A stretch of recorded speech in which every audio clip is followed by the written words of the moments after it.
Selamat datang di Ngalor Ngalbum Horor. Ya, suatu kehormatan bagi Cak Icang bisa bertemu kalian lagi dulur-dulurku tercinta. Gimana kabarnya? Semangat terus pokoknya buat kalian yang sedang di berbagai fase kehidupan ya lur ya. Masalah pasti akan berlalu kok, tenang aja. Balik mana ambil aku Icang dengan quotes hari ini. Kerja keras, kerja cerdas, dan kerja apapun lah yang penting kerja lur. Kali ini kita akan mengalor film yang lagi hangat-hangatnya, lagi viral-viralnya, yaitu The Long Walk tahun 2025. Seperti biasa, album film akan menjelaskan secara detail ya kan, bergenre thriller survival. Film yang berdasarkan novel dari Stephen King ini mengisahkan tentang 50 pemuda yang mengikuti sebuah acara berjalan selama mungkin, namun peraturannya sangat amat mematikan lur. Bagaimanakah kengerian yang terjadi dan apa pesan yang ingin disampaikan? Langsung aja kita ke requestan salam Unity Joslem. Alah susah namanya ya. Cak mau nanya, apa bener di akhirat nanti pas ditanya nggak bisa jawab bisa dilempar ke tim B? Lagi-lagi sebuah pertanyaan tolol. Setiap orang tuh bertanggung jawab atas dirinya sendiri lur. Emang anda kira ini family 100? Blok. Monggo sketsakan. Berlatar di dunia alternatif pada abad ke-20, tepatnya tahun 1970-an, di mana Amerika Serikat menganut pemerintahan rezim militer totaliter setelah perang besar yang terjadi. Lalu film pun dimulai dengan sebuah pesan untuk pemuda bernama Raymond Gertie atau biasa dipanggil Ray, bahwa dia diterima menjadi peserta dari acara The Long Walk setelah mendaftarkan diri secara sukarela. Ray akan mewakili negara bagiannya dan menjadi simbol harapan di tengah-tengah perekonomian yang sedang sulit lur, serta akan menginspirasi seluruh negeri. Semua orang akan menyaksikan acara ini. Siapapun yang memenangkannya akan mendapat kekayaan luar biasa besar dan satu permintaannya juga akan dikabulkan. Scene pun beralih ke Ray yang sedang diantar emaknya, sebut saja Marpuah, ke lokasi acara. Di radio terdengar bahwa semua orang sudah menunggu The Long Walk dimulai, yang memang selalu diadakan setiap tahunnya oleh pemerintah Amrik demi memulihkan kondisi negara lur. Di lain sisi, Marpuah yang terlihat ketakutan meminta Ray untuk mengurungkan niatnya karena suami Marpuah telah meninggal dan dia tidak ingin kehilangan anaknya. Akan tetapi keputusan Ray sudah bulat karena satu-satunya cara agar keluarga mereka terlepas dari kemiskinan adalah dengan mengikuti The Long Walk. Lalu sesampainya di lokasi, mereka pun menunjukkan KTP ke penjaga, dan sebelum berpisah, Marpuah memberikan bekal tahu aci kesukaan Ray. Marpuah pun hanya bisa menangis sesenggukan sambil memeluk Ray karena mungkin saja itu pertemuan mereka yang terakhir. Wait. Mom, I can't. I know. I can't. Mom, it's just a few days. I'll see you in a few days. I love you, Mom. Ray datang bersamaan dengan pemuda lain bernama Pete dan juga berkenalan dengan beberapa peserta lainnya yaitu Stebbins, Hank, Art, Gary, juga Curly yang paling muda dan terlihat panik. Curly mengaku usianya 18 tahun, namun mereka yakin Curly telah memalsukan umurnya agar bisa melewati batas usia peserta. Tak lama kemudian datanglah pimpinan tentara, sebut saja Mayor Paijo, yang sangat disegani dan dihormati. Setelah itu Paijo memanggil mereka satu persatu untuk diberikan nomor peserta yang totalnya ada 50 pemuda sesuai jumlah negara bagian di Amrik dan mereka adalah perwakilannya. Lalu mereka pun diminta berbaris dan dibagikan jam tangan agar bisa memantau kecepatan berjalan. Paijo pun memuji ke 50 pemuda di depannya karena butuh nyali besar untuk mengikuti The Long Walk secara sukarela, dan tujuan acara ini diadakan untuk menginspirasi masyarakat serta mengembalikan gairah etos kerja, karena sejak perang banyak orang yang bermalas-malasan lur, ibaratnya capek rebahan lagi ya kan. Goblok! Selain itu di setiap tahunnya ketika The Long Walk selesai, produksi barang dan penjualan selalu meningkat drastis, yang mana itu baik untuk perekonomian. Paijo juga kembali mengingatkan aturannya, yaitu mereka harus terus berjalan sampai tersisa satu orang saja sebagai pemenangnya. Para peserta wajib berjalan 3 mil per jam secara konsisten atau setara hampir 5 km per jam lur. Jika kecepatan peserta menurun atau terlalu tinggi, maka mereka mereka akan diberi peringatan dan harus segera kembali berjalan di kecepatan yang seharusnya dalam 10 detik, maksimal peringatan sebanyak 3 kali, dan jika masih melanggar maka akan langsung dieksekusi mati lur.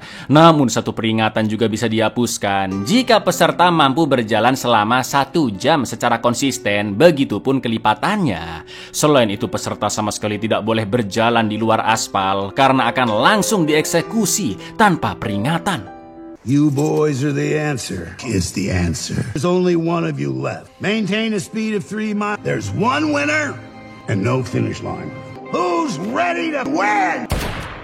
Ke-50 peserta pun mulai berjalan dan orang-orang seantero Amrik baru bisa menonton secara live ketika acara sudah masuk ke putaran terakhir. Di 8 km pertama tentunya masih sangat mudah bagi mereka ya kan, dan terlihat seorang polisi memberi hormat karena mereka dianggap sebagai pahlawan negara.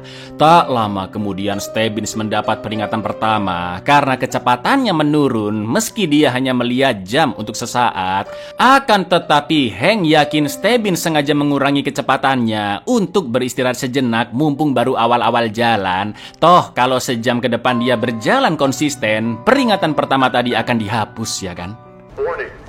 Warning, number 38. Smart, stuffing your Philly sandwiches this early? Go off. Taking a warning while he's still fresh, he gets an idea what a limit is. And that's gross. Setelah itu Gary terpaksa berhenti karena ada kerikil di dalam sepatunya. Jelas, copot sepatu, buang kerikil, terus dipakai lagi dan mengikat tali butuh waktu ya kan lur. Yang akhirnya Gary mendapat 3 peringatan karena sudah berhenti selama 30 detik dan hampir aja didor ndasnya. Warning, number 5.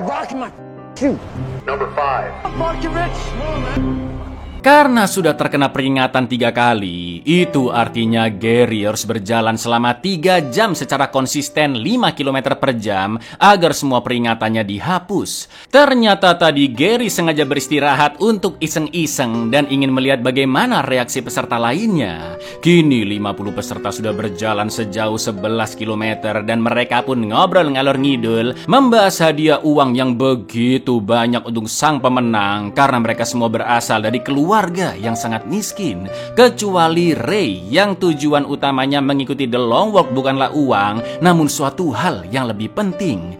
Menurut Ray, banyak orang kaya di luar sana yang memiliki banyak uang tapi tidak melakukan banyak kebaikan karena mereka semakin serakah. Namun Pete tidak setuju karena dia yakin akan tetap menjadi orang baik jika nanti menjadi pemenang dan mendapat banyak uang. Agar lebih santai, Pete dan Art pun nyebat kretek filter meski Pete belum pernah merokok sebelumnya. Lalu tiba-tiba peserta bernama Richard memperkenalkan diri dan ternyata dia mencatat semua nama peserta juga nomor mereka karena Richard ingin membuat buku tentang The Long Walk yang menurutnya akan laris manis di pasaran sebab buku yang ditulis pesertanya langsung pasti sangat menarik. I mean, listen, I wouldn't mind having some money, but there's more important things. Won't be amiss now, Win. That's exactly what I want that money for. Smoke ordinarily, try not to do so on a long... Book about the long walk from the insider's point of view? Make me rich. Tak lama kemudian si bocil Curly kakinya kram dan karena susah jalan dia pun mendapat 2 peringatan.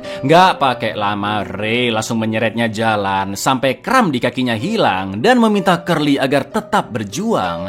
Awalnya Curly sudah bisa kembali berjalan normal, namun tiba-tiba kramnya kambuh lur dan dia pun langsung terjatuh. Betapa ketakutannya Curly saat itu, dia hanya bisa berteriak karena tahu akan dieksekusi. Dan inilah melaku adoh. Come on, stick with me, stick with me. Yeah, that's it. Stick with me. That's it, kid. Stick with me. Number 7. Third warning. Get up, kid! It ain't fair! Saking syoknya dengan kematian Curly, Ray sempat berhenti jalan dan dia mendapat peringatan pertama. Begitu pula dengan Pete yang berusaha menguatkan Ray. Mayor Paijo pun meminta semua peserta untuk mengenang kematian Curly yang dianggap gugur dengan berani. Gugur dengan berani. Makmu pelatih Zumba gugur dengan berani.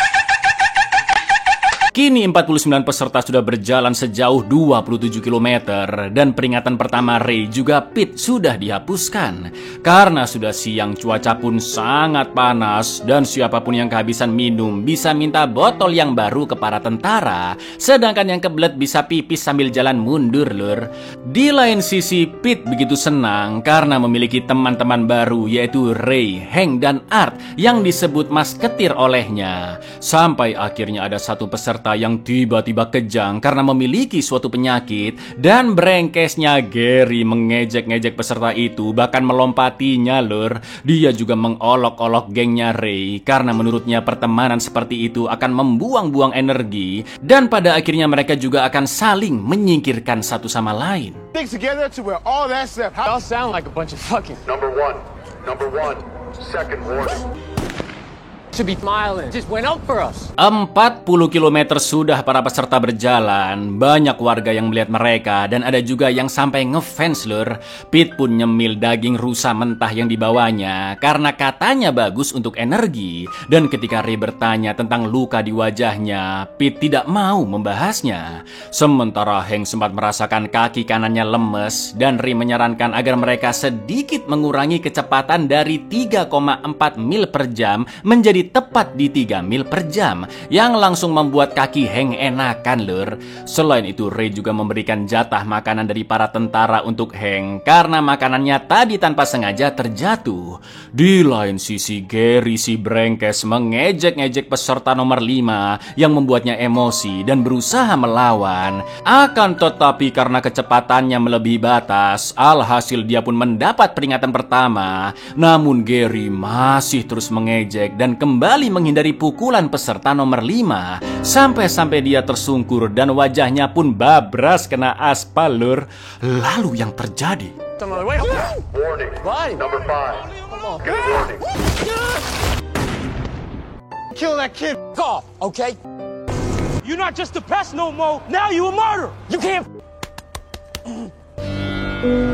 Art sangat emosi melihat tingkah Gary yang sampai menyebabkan peserta lain mati. Sedangkan Pete juga berjanji akan bersorak-sorai ketika nanti Gary dieksekusi hingga otaknya berceceran.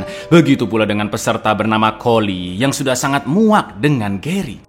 Setelah lanjut berjalan, beberapa dari mereka mulai kebelet ngesing lur, seperti Ray dan Richard yang terus berusaha menahannya. Sampai akhirnya peserta nomor 45 yang sedang diare terpaksa cepat-cepat membuka celananya dan ngesing beberapa kali di jalan hingga mendapat 3 peringatan.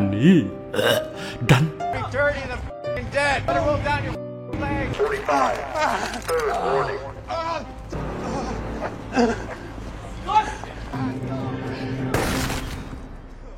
hari sudah menjelang malam dan mereka telah menempuh 56 km.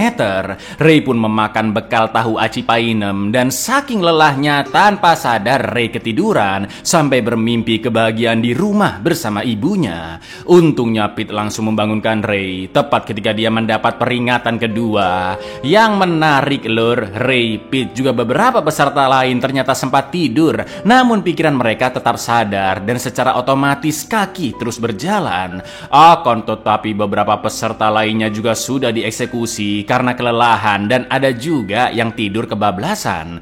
Lalu Ray pun menceritakan tentang ibunya yang sering menyanyikan lagu Suwe Ora Jamu dan Ray sangat rindu dengan painem. Tapi bisa-bisanya Ray kesandung dong dan mendapat peringatan ketiga yang membuat Ray panik juga emosi, bahkan menuduh Pete pura-pura baik kepadanya namun sebenarnya ingin menyingkirkan Ray. Masalah belum selesai lur, karena mereka harus melewati tanjakan cukup curam yang di acara 6 tahun lalu sampai membunuh setengah peserta. Karena para peserta harus benar-benar mengatur kecepatannya agar tetap di 5 km per jam. Mampus ya kan? Dalam waktu singkat banyak peserta yang dieksekusi lur. Dan Ray sangat ketar-ketir apalagi para tentara sudah menodongkan senapan. Juga Gary yang bacot terus agar Ray semakin panik.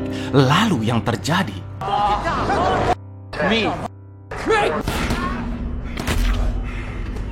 Got a gun in your head. You're gonna you ain't gonna make it, Gary. Alhamdulillahnya Pete datang menuntun Ray tepat sebelum dia pingsan dan menyuruh Ray untuk menyiram air di kepala agar pikirannya lebih jernih. Ray pun meminta maaf atas ucapannya tadi karena dia sedang emosi dan Pete tidak mempermasalahkannya. Tak lama kemudian mereka pun sampai di puncak bukit dan jalanan sudah mendatar. Singkat cerita, hari sudah pagi. Total 14 peserta mati di tanjakan maut dan kini hanya tersisa 18 orang saja yang sudah berjalan sejauh 94 km. Setelah itu Ray mengatakan jika dia harus memenangkan long walk untuk suatu alasan, berbeda dengan Pete yang sudah tidak terlalu ambisius, dan nanti jika Pete sudah kelelahan mungkin dia akan menyerah. Untungnya ketiga peringatan Ray sudah terhapus. Begitu peserta sudah berjalan sejauh 107 km, namun terlihat beberapa dari mereka sangat kelelahan sampai badan mulai membungkuk kayak gini lur. Akan tetapi ada yang kondisinya jauh lebih parah, yaitu Richard yang sejak ditanjakan pergelangan kaki kanannya sudah patah dan kini dia sudah tidak kuat lagi berjalan. Baik, gue Sontres. Warning, 49. Mayor Paijo pun mengucapkan selamat bagi para peserta karena sudah bertahan sejauh 100 mil atau 160 km dan ada seorang peserta yang nekat kabur karena sudah kelelahan, namun dia langsung diberondong peluru. Lalu Rede kakak pun lanjut ngobrol-ngobrol dan memberitai apa satu permintaan yang ingin mereka lakukan jika nanti menang. Art ingin memiliki pesawat luar angkasa yang bisa membawanya ke bulan. Hank ingin 10 mbak-mbak malam sekaligus. Pete memiliki permintaan paling mulia, yaitu di acara long walk berikutnya boleh ada 2 pemenang agar peserta bisa memiliki harapan temannya juga ikut berhasil. Sedangkan Ray masih tutup mulut lur, namun dia sedikit memberi petunjuk ke teman-temannya, yaitu permintaannya mungkin bisa memicu perubahan. Setelah itu saking muaknya mereka dengan long walk, mereka semua pun bersorak memaki-maki long walk juga Mayor Paijo. I'm not wishing for something. My wish, if I get it, might enact.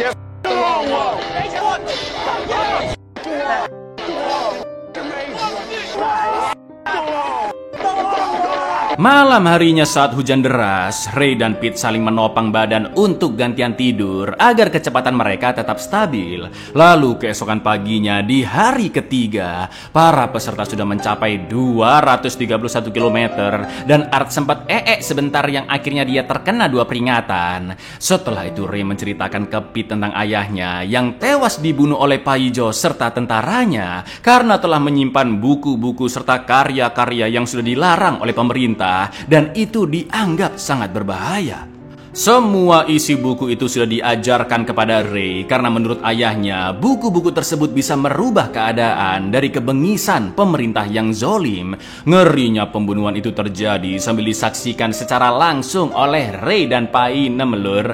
Mendengar cerita itu Pete pun terkejut dan dia turut berduka atas kepergian ayah Ray.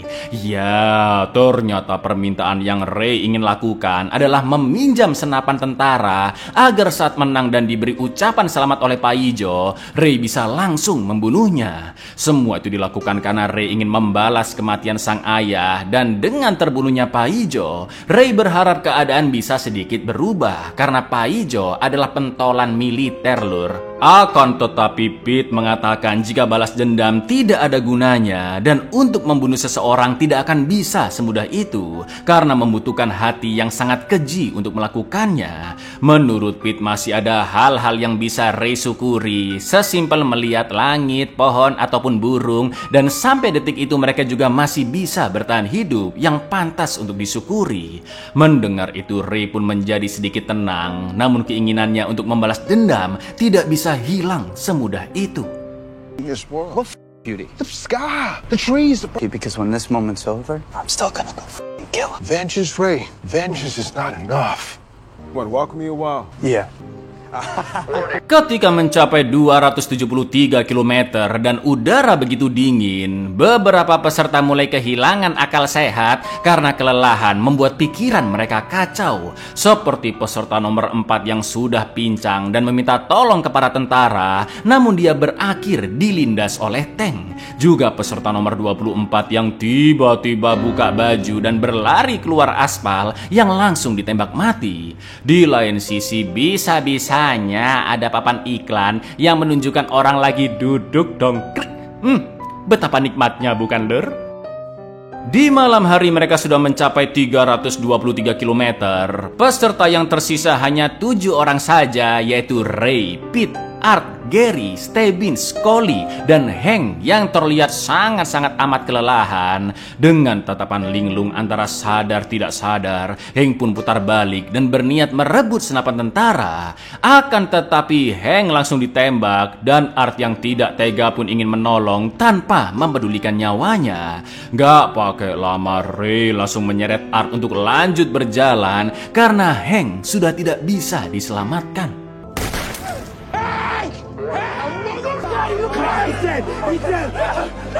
They're gonna let him bleed out and he'll charge the light brigade number. Okay, I couldn't save him. I know. I couldn't save him, Dad. He called my name. I know. He needed me. The Long Walk sudah masuk hari keempat dan Collie mengatakan jika Hank sempat menceritakan bahwa sebenarnya dia sudah menikah, atau dengan kata lain hanya Hank satu-satunya peserta yang sudah beristri, Lur.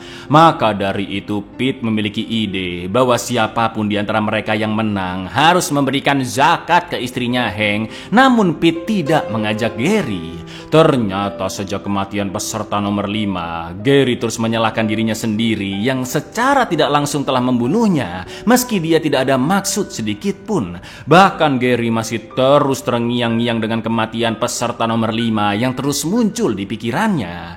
Gary pun mengaku jika dari dulu dia tidak punya teman gara-gara sikapnya yang begitu buruk. Dia pun meminta maaf ke mereka semua dan juga ingin dianggap. Meski sudah ditenangkan, namun Gary masih terus terlihat gelisah dan saking merasa bersalahnya juga pikiran yang kacau karena kelelahan, Gary pun akhirnya nekat bundir, Lur. Can't stop seeing it in my mind over and over. Me to kill that kid, man. I didn't mean. Okay. I'm gonna go tell Pete you want to be part of the plan, alright? Thanks, man. No. Di malam hari mereka pun bernyanyi agar lebih santai dan semangat. Namun Richard mulai batuk-batuk karena memiliki suatu penyakit. Masuk hari kelima di 447 km. Sebentar lagi mereka akan melewati kota tempat Ray tinggal dan Painem pasti berada di sana. Collie pun merasa iri dengan Ray karena dia sudah tidak memiliki siapa-siapa di hidupnya dan merasa Ray begitu beruntung. Tak lama kemudian sol sepatu Ray pun copot dan dia terpaksa melepas kedua sepatunya agar bisa berjalan lebih seimbang. Yang terlihat kakinya sudah penuh dengan luka, Lur. Lalu betapa terkejutnya Ray melihat sang ibu yang menunggu di pinggir jalan, dan karena sangat merindukannya, Ray pun nekat mendatangi Painem untuk memeluknya sebentar. Akan tetapi Painem menolak dan langsung berteriak histeris karena jika keluar dari aspal Ray akan langsung didor, ya kan? Dan kejadian itu membuat hati peserta lain ikut teriris. Please, I just want to hug you. Please, come on. I should have just stayed in the car. I should have just gone home. Don't do this in front of her. This person piece of shit. Think about your father. I don't want to think about. Untuk menenangkan Ray, Pete akhirnya menceritakan bagaimana wajahnya bisa terluka, yang ternyata kedua ortunya sudah tewas saat perang besar, dan saat itu Pete masih kecil. Setelah itu Pete dirawat oleh pamannya yang selalu menyiksanya setiap hari, hingga pamannya meninggal ketika Pete berusia 10 tahun. Pete yang tidak memiliki siapa-siapa lagi akhirnya menjadi gelandangan bersama anak-anak lain yang nasibnya serupa dan bisa tidur di dimanapun.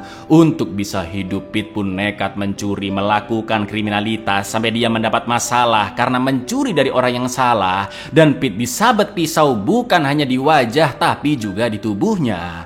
Akan tetapi Pete sadar jika insiden itu terjadi karena kesalahannya yang dulu suka cari masalah. Sejak saat itulah Pete bertobat dan terus berusaha menjadi orang yang baik. Jika nanti dia menang, Pete juga akan membantu anak-anak yang bernasib sama seperti dirinya dahulu. Maka dari itu Pete ingin Ray lebih bersyukur karena masih memiliki ibu yang begitu mencintainya. Mendengar cerita itu, Ray pun tersentuh. Dia baru sadar jika masalah yang dihadapi tidak ada apa-apanya dengan masalah yang dialami oleh Pete. Lalu saat mencapai 492 km, Collie yang sudah muak dan capek dengan semua itu akhirnya mengambil senapan tentara saat lengah dan berhasil membunuhnya. Namun tentara lainnya langsung menembaki Collie dan sebelum dieksekusi, Collie pun langsung bundir dengan senapan tersebut. No, don't turn. Just keep walking, okay? Keempat peserta yang tersisa sudah berjalan sejauh 521 km. Art pun tiba-tiba mimisan parah dan tidak kunjung berhenti. Ray dan Pete segera menopang tubuh Art agar dia tetap berjalan. Namun karena Art sudah merasa dirinya sekarat, dia pun menitipkan kalung nomor pesertanya agar siapapun yang menang nanti bisa memberikan kalung itu kepada nenek Art. Lalu Art ingin Ray dan Pete berjanji agar jangan menoleh ke belakang saat dirinya dieksekusi. Dan Promise me one thing. Yeah, Don't watch him do it. You give this to my grandma? of course. Oh, come on. Warning. tak lama setelah itu, Ray, Pete, dan Stebbins sama-sama sudah kelelahan lur. Badan, kaki, wajah, wah udah gak karuan lah pokoknya. Dan batuk-batuk Stebbins semakin parah. Lalu Stebbins mengatakan jika sebenarnya dia adalah anak haram dari Mayor Paijo bersama selengkiannya. Namun Stebbins yakin Paijo tidak mengetahuinya karena dia adalah manusia biadab yang telah memiliki puluhan anak haram. Meski begitu, permintaan yang ingin dilakukan oleh Stebbins adalah bisa diakui anak oleh Paijo dan boleh tinggal di rumahnya. Namun Stebbins sudah menyerah karena kondisi tubuhnya sudah parah dan dia merasa ada cairan di paru-parunya. Stebbins pun mengatakan jika suatu kehormatan bisa berjalan bersama Ray dan Pete, lalu dia akan mengakhiri hidupnya dengan kepala tegak. I'm this bastard.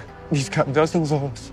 And I'd like to end this in my head, held high. I can feel my liver going, lungs filling with fluid. I'm glad it's you too. Nice walking with you, Stebbins. Sampailah kita di 331 mil atau 532 km. Karena sudah tersisa 2 peserta, penonton pun diizinkan untuk menyaksikan secara langsung bagaimana akhir dari The Long Walk tahun itu.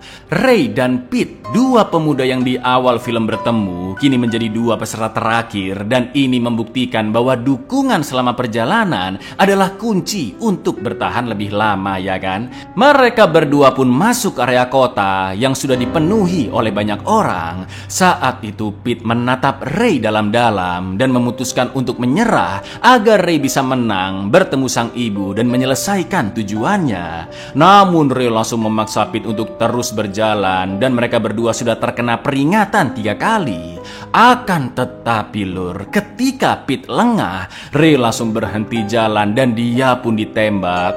Dalam kondisi sakaratul maut, Ray mengatakan jika lebih baik Pete yang menjadi pemenangnya karena tujuan Pete jauh lebih mulia dan pengalaman hidupnya membuat diri Pete menjadi pribadi yang lebih bijak. Fuck me a little more. You convinced him, mother. Get the off!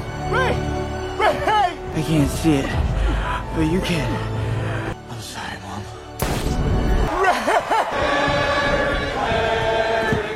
Mayor Paijo mengucapkan selamat atas kemenangan Pete. Kembang api pun dinyalakan dan penonton bersorak-sorai. Sama-sama biadabnya lah ini penonton. Ketika ditanya Paijo apa permintaannya, ya, Pete yang begitu terpukul atas kematian Ray akan membalas dendam. Dan dengan terbunuhnya Paijo akan menjadi simbol perlawanan. Pete pun akhirnya meminta senapan tentara, namun dengan alasan untuk diberikan ke anaknya nanti. Lalu ketika senapan itu diberikan, Pete langsung menodong Paijo dan semua penonton pun berhamburan kabur. Sampai akhirnya I want that carbine. Give it to my kids one day. Waiting for it. There's more riches than possibly. Hold your fire! Hold your fire, boys. This is for Ray.